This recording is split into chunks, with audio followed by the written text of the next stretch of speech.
Hi guys, do you remember the whole hullabaloo over VAT on private schools? It was ironic from so many angles. First of all, you had Brexiteers desperate for a benefit of leaving the EU, failing to see it. You had multimillionaires claiming that their 3 to 4 kids would now have to rely on the crappy state school system because they couldn't afford the tuition due to this VAT, even though the prices had gone up before VAT was introduced. Then you had the Tories and their friends in the media warning of a collapse in the state school system as the influx of private kids would be too great. However, nothing really happened. But that didn't mean that people wouldn't start making up crap.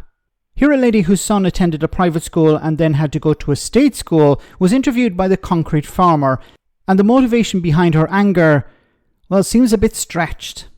Yeah. Which, I think about 18,000. So it begs to, you have to ask the question, how is this allowed to happen? Yeah. Our son is very intelligent. He's a member of Mensa. When going to look at schools, not all schools will educate him because he's that far ahead. Yeah. So he rejected from one school for being too bright and not fitting in their class. Right. So we are in a... Only in Britain can you get rejected for being too bright, right? Okay. Look, sorry for laughing, but I smell something a bit dodgy about all of this. Look, her son was rejected because he's too intelligent. Okay. Look, I did a bit of research into this. I looked into this, and it seems there are a number of reasons why a student would be rejected from attending a state school. For example, their immigration status. So they don't have the right immigration status to be put into a state school, so the school may reject that student. There's eligibility criteria. They have to meet certain criteria in order to join a state school. And behavioral background is important. If the kid has been a problem child, I don't think many schools want to take that on, or they could reject a child who has serious behavioral issues. And of course, the final one, would be oversubscription. So there aren't places available. I find it very difficult. Now, I'm not as intelligent as this lady or her son or the concrete farmer, but I find it difficult to understand that somebody will be rejected because they're just too bright. Honestly, you've got no idea. We actually moved to this area only 2 years ago because Madewell were able to educate our son. So we're having to move again and trying to explain to him, the reasons behind this, 10 years old. Yeah. He doesn't fully understand it.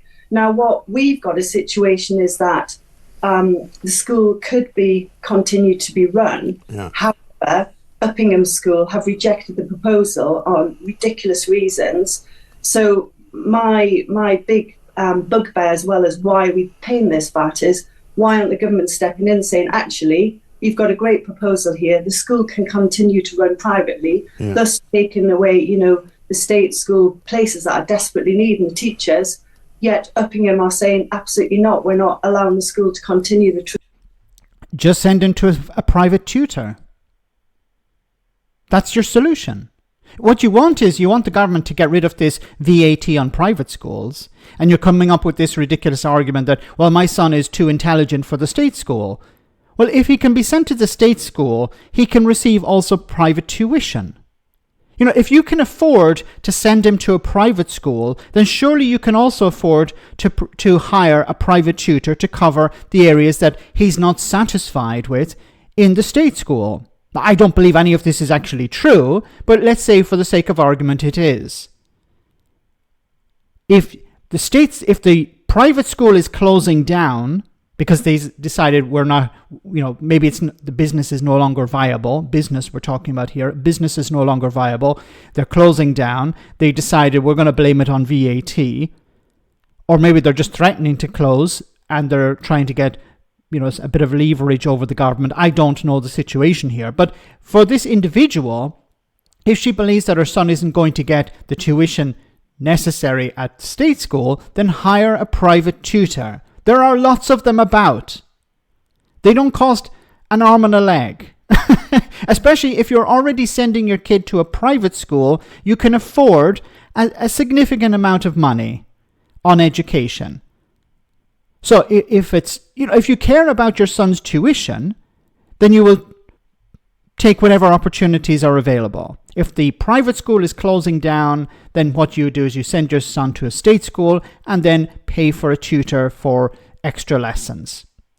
Why is this so difficult to understand? I'm able to understand this, and I'm an ignoramus. I have a low IQ compared to these individuals. Let me know in the comment section, guys, what you think. As always, your comments are greatly appreciated. Thanks a lot.